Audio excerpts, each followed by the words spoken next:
तर नाशिकच्या बहुराष्ट्रीय कंपनीत तरुणींवर झालेल्या अत्याचाराच्या वेळी त्यांना कसं जाळ्यात ओढलं जायचं ते बघूया।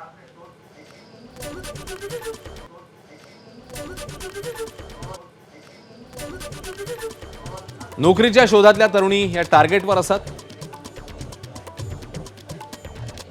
मुलाखतीच्या वेळी फॉर्मवरून तरुणींच्या गरजा आणि मानसिकतेची माहिती मिळायची।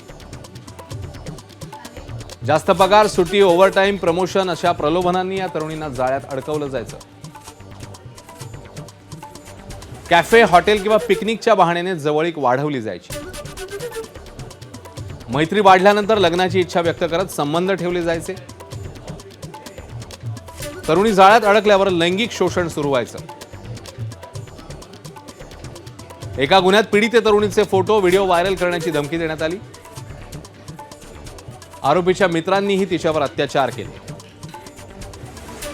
धर्मांतरासाठी शारीरिक, मानसिक छळ झाल्याची ही घटना समोर येते आहे।